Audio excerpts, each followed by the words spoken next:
Welcome back to Educator.com's Adobe Premiere Pro CS6 in-depth course. And in this video, we're going to go over fixing color. Now, the first thing we want to talk about is the typical workflow. There's two separate workflows that you can do with Premiere for fixing color.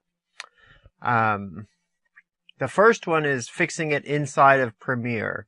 And that's using the different video effects that are available inside of Premiere to do your color correction. And then there's also sending it to speed grade. And I'll talk briefly at the end about sending it to speed grade. But we're going to talk about in this video doing it inside of Premiere.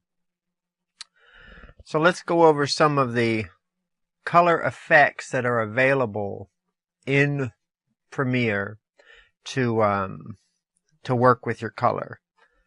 So I have open here, I have a video clip here, and before we do anything, we're going to change to the color correction workspace, which is Alt-Shift-2. We're going to choose color correction, and you will see that your workspace changes with your effects over here. And you also have the your timeline is down here, and we're going to fit everything inside of this little window just so we can see all three of our clips.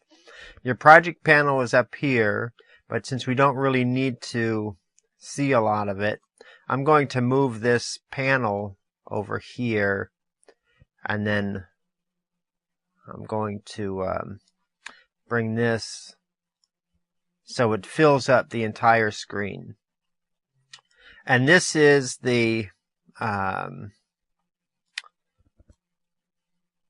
reference monitor that is used to show a non-biased version of this video up here. And there's three main references you're going to use in this monitor. We have the vector scope, which is this here. We have the YC waveform, which is this here. And we also have we have the YCBCR parade, but we're going to use the RGB parade. Unless you have some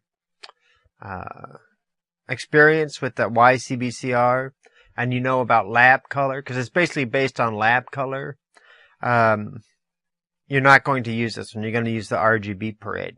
But let's go over each of these first, and I will tell you what exactly they show. The vector scope you're going to be using for your color balance. And you want it to be pretty balanced here in the center. If it goes off in one of these directions, that means you have a color cast in that direction. It shows the dominant color that's in your video. So if we go over to this video here, you can see that her skin tone here is showing up here. This section here is the line for skin tone. It's between red and yellow. If you have skin tone in it, you will see a spike up in this direction. Over here we have greens and blues, and you can see that here's the green here, here's the cyan, here's the blue, and you can see we have they clustered on this side of the vector scope, with just a few up here for these colors, these reds and these other colors in these sections. So this will give you your color balance overall of your video. If you come down to the YC waveform, this is you might have these two checked. Just uncheck them because we don't want to see the chroma information. We're basically using this for our exposure, whether your video is too light, too dark, overexposed. Like here, all of this section up here is this line up here, which is above 100. And you don't want it above 100. It's not good to have it above 100. And you don't want it below 0. That's not good either. And the setup here, 7.5 IRE, basically just takes whatever's at 0 and pushes it up to 7.5. But since we're not working with standard definition video for broadcast, we don't need that box checked. And this will go through the entire video and show you which sections have brightness and which have darkness. And to show that here, I'm going to scrub through this video, and you can see that she is standing right about here, because as I scrub through, you will see her move through the video as we come through, and you can see that she's moving on that side. Now it's showing you that as she's getting closer, it's starting to get brighter where she is. But all of these spots here, you can actually see the slants in this fencing over here, right in the middle between all of the brightness in between. So this is showing you the how the image looks just in brightness and nothing else. And then you can see her walking away again. And then even Rose here, you can see her hand reaching over because she has a bright section here on her arm, and you can see it her actually moving through the image. And this just shows you, like, when you're over here, all of this over here is this section here of this wall, and then it's mostly dark here. As you can see, it all falls way down here, and then as she gets more and more brightness here, you'll see more and more brightness over here. So that's the YC waveform. On the RGB parade, it's basically this, except it shows you the red channel, the green channel, and the blue channel. And they squeeze it down so a third of it is the red, a third is the green, and a third is the blue. But again, you can still see her movement through. You can see her arm when she lifts up her arm. You can see it here, her arm coming up and grabbing the stuff. You just see 3 different channels. And if you look at this, you can see that the red is the dominant color, the green a little bit less so, and the blue even less, because the blue only goes up to here, the green up to here, and the red up to here. And the red is the entire length of the, almost the entire length of the scope here. But the dark reds are down here, the mediums are here, and then the highlights are up here. So you want to get this stretched out for the red, the green, and the blue to color correct this image. And for the other ones, you can see that her skin is here, but if we're going to color correct it, we'll come back here and I'll show you how it moves everything more toward the center. And then the brightness here, see, it goes up to about 80, and it's down near 0, so these are pretty dark here, but this isn't as bright as it could be because it only goes up to about 80. And you can see the entire extent over here. The highest one is just above 80, and the lowest one is just above 0. So it will tell you the entire length of your exposure here. And we want to get this going up to close to 100, but not touching 100 and not touching 0. So we'll go through all of those and do all of the fixes. But let me show you some of the color effects that you can do with your video. You have our video here. Now we can do leave color. That is one that it's very popular if you want to have just a single color showing up and all the other colors going to grayscale. And you want to first choose whatever color you want to keep. So let's say we want to keep the red over here. It's kind of a pinkish red. So we might get some left over here, but we're going to get most of this left over.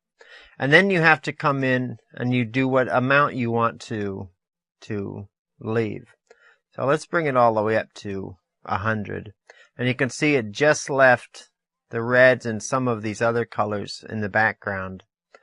And as we go through the video, you'll see that it's just leaving those pinkish colors in there.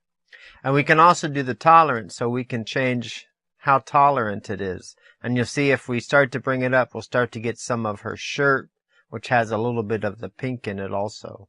And we get more of her arm here. And then the edge softness, you can also soften the edge of it. So if you have somebody holding, say, a red rose and there's no other red in the image, you can just choose the red color and then fiddle with the tolerance and the edge softness and get it so everything else is grayscale except that rose, which is still red. Now, if we want to change color, we can also change one of the colors in the image. And let's go ahead and we'll get pretty close to her green here. And we want to, let's bring it over to something else here. And we want to change the tolerance so we get more of the green. And you notice that we reach a certain point and the green out here also changes color. And it's another thing, if, say, she's holding a red rose and you want to change it to, I don't know, blue, you could choose the red and then fiddle around with the matching tones here, and you can get it to where it can change just the one color in the image. I don't really have time to sit here for half an hour trying to figure out exactly which tone we want to make. So those are just a couple of the things that you can do to an image to change the color. But we can also do tinting and black and white. Black and white is pretty simple. You just turn it on and your image is grayscale. There's no settings. There's no changes that you can do to it. It's either on or off. There's no like half black and white. That would just be saturation, and you can just turn the saturation halfway down. But black and white is an all or nothing effect. And then the tint, we can tint it to a certain color. So let's say we want to keep blacks black, but we want a sepia tone. So we'd want kind of a lighter for white. Let's get a pretty light brown. And you see we have a sepia tone here. Let's make it even lighter, just so we get a little bit. And then we have a tint on the entire thing. But we can also, this one you can actually choose how much you want to tint it. And let's say you have a cloudy day and you want to tint it a little bit brighter. You can tint it so it looks a little bit brighter in the image. It just adds just a little bit of color to the image, and you'll see that it makes it just a little bit tinted. Or let's say you have an underground scene and you want it to be really blue. I've seen this a lot for like police shows, and they want to make the inside of the police station kind of a bluish color, or the inside of the henchman's lair is kind of a bluish color. They can put a tint over it, and you can modify how much blue you want in the image. Of course, those are usually darker inside, but that's just how you would do it if you're doing a poor man's tinting job on a video. Now,